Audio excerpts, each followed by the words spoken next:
Chapter 3. In the restaurant, the men eat wordlessly. The lamb is as spectacular as ever, perfectly spiced, sizzling, succulent and fresh. They abandon cutlery and eat with their hands, grabbing at the meat by its bones, skin and muscle. Although meat is served in Kathmandu, it's not the norm. The pair have been in the city a few days and they've seen nothing like the lamb served at the backstreet restaurants. They get it from the mountains, they've been told by a guy they'd met on their first afternoon in the city. It's the best meat in Kathmandu if you can find the place. The lamb lives up in the mountains where it can eat the wild grass and breathe the fresh air. That's what makes it so big and strong. Most restaurants here don't serve it, or save it for their best customers. But this place, if you can find it, is amazing. Later that evening, they'd followed his directions down the passageways, each one smaller than the last. By some luck, finding their way to the dark door advertised only by the bare bowl.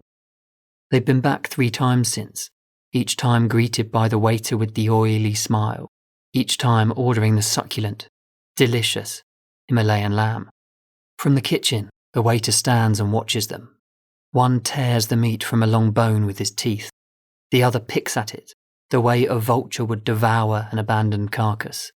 The waiter's smile is unchanged, unflinching. As the 2 men finish, he moves over and picks up the trays. The men stretch backwards to rest their full stomachs. Sweat mottles their pink foreheads. One wipes it away with the back of his hand. "You want our special smoke?" the waiter says. Their faces are bleached by the light overhead, fingers tinted red from the spices. The 2 men look at each other. "We do have an early bus to catch," one replies. "It's free because you're special customers, coming back again. It's a family tradition." They exchange smiles. They're in Kathmandu, how can they refuse? The waiter stands a large, ornate shisha pipe on the floor next to them and lights the coals on top.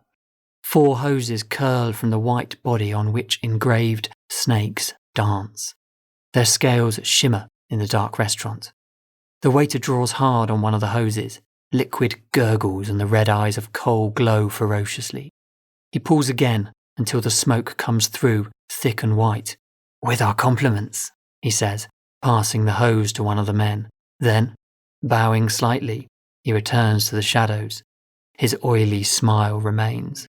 "Kathmandu isn't all that bad," one man says to the other, picking up the pipe and taking a drag. "Don't have too much," the other replies. "We're on a 9 a.m. bus tomorrow." "It won't make a difference," the waiter thinks, from the shadows.